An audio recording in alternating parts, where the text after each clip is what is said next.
Happy, happy Halloween, Halloween, Halloween. Happy, happy Halloween, silver shamrock. Happy, happy Halloween, Halloween, Halloween.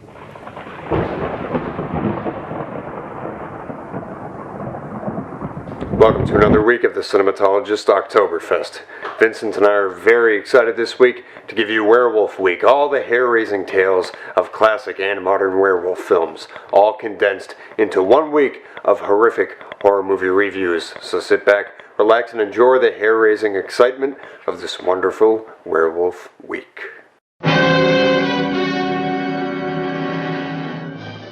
I originally touched on the Wolfman back in 2010, but again, I don't think I did it justice in my earlier review.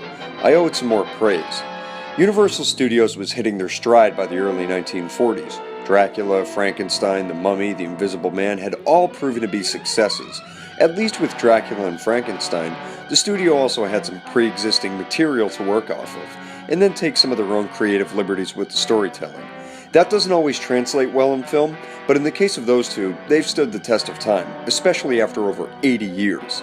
I think The Wolfman was where Universal hit the peak of their identity.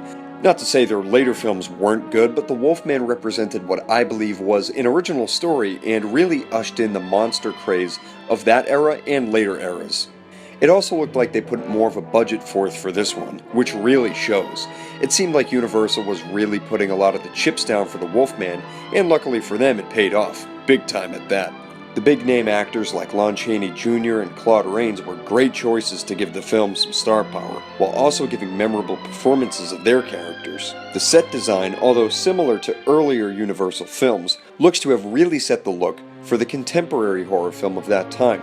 The full moon peering through the billowing clouds, the spooky, foggy woods, all tropes of that era that seem to have been brought forth most notably by the Wolfman. Not to mention, the makeup at the time was superb. Honestly, if you consider that the monster is supposed to be part man and part wolf, it still sorta holds up.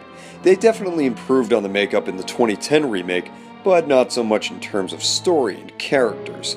Looking back at the trends in film, I think The Wolfman stands out as one of the most notable examples of bringing the monster subgenre to life. The charming performances, exciting musical score, and spooky visuals all combine to make what is still a very fun and enjoyable movie. I find this one timeless, more so than Dracula or Frankenstein. This one could hold anyone's attention, old or young, and it's a howling good time.